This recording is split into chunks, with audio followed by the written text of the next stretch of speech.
Now this quality of ahava rabba, which is generated by some precipitating event, a calamitous event that crushes a person. So this is what we call bittul. The person becomes totally batul. He or she is no longer active in one's self to conceal the true quality of who this person really is. And so the essence is revealed. You see, the essence is always there. This feeling of love is always there. It's not that one, so to speak, loves outside of oneself. One loves God. One experiences the very essence of who he or she is. And he or she is one with the one with God. And therefore, when one puts one's self, one's conscious self aside, then the essence comes out. This happens through a crushing. Now, the Alter Rebbe tells us that through Torah learning, one can reach this level of Ahava Rabbah. Now, perhaps some of you have learned Torah, and you didn't have this experience. So what's the Alter Rebbe talking about? How could it be that the Alter Rebbe tells us, learn Torah? If you will learn Torah, you can be brought to this Ahava Rabbah, this great love which transcends the intellect. You're learning Torah with the intellect.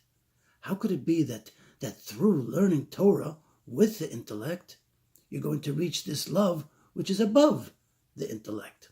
And the reason is, how are you learning Torah? Are you learning Torah with your intellect? Are you learning Torah to understand? That's fine. So you learn Torah lo lishma, in order that you should come to learning Torah lishma. What does it mean to learn Torah lishma? For its own sake. God's wisdom is the Torah. If we learn Torah because Torah is God's wisdom, not to understand, that doesn't mean that you don't want to understand. But that's not the reason to learn Torah. You learn Torah with a sense of bittul. You are not learning Torah because you want to understand, because then you're there. Then there's the experience of you learning Torah. But if one learns Torah lishma, just for the sake of God's wisdom, then you unite with God. And there is revealed this inner quality of oneself that is a feeling which people call Ahava Rabbah. And above wisdom, you come to Ratzon. This is the will. So not only do you learn Torah lishma, but then you come to do the mitzvahs because it's the Ratzon of God. It's the will of God that you should do these mitzvahs. You should involve yourself in action in the world as God would involve himself, were he to be here. But he gives us his Torah. He gives us the mitzvahs in order that we should be able to learn Torah lishma and reach this feeling of Ahava Rabbah, which brings us to this quality of Ratzon, this quality of wanting to do God's will, because truly it is our will.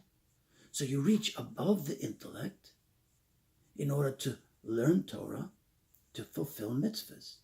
And if you're lucky, this is a gift that comes from above.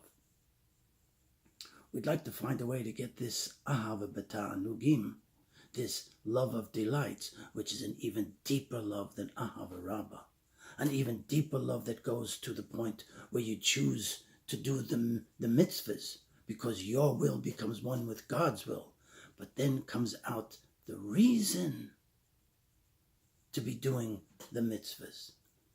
Not a mitzvahs, not to be doing the mitzvahs with a reason below the intellect, within the intellect, for some reward, but you do the mitzvahs because it's God's will. Why does God want us to do the mitzvahs?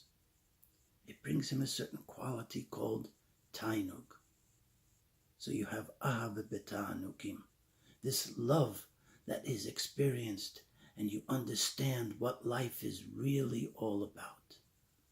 The true search that all of us have in life is to taste this quality of ahava b'ta'anugim, to taste this love of delights, to delight in the oneness, to know that we are alone with our God amongst all the world, talking to people, involving ourselves in the actions of the world, but all the while we are one with God and one with all of creation. And that experience, love of delights, is what we long for with every fiber of our being. To be blessed with such an experience, this is a gift which comes from above to one deserving. For whatever reason, you can find that it might be for a reason that you least suspect, but when it comes, you know it. We should all be blessed in the immediate future to have that experience revealed within us. With the coming of Mashiach, he will certainly reveal to us our oneness with God, with each other, and with his Torah.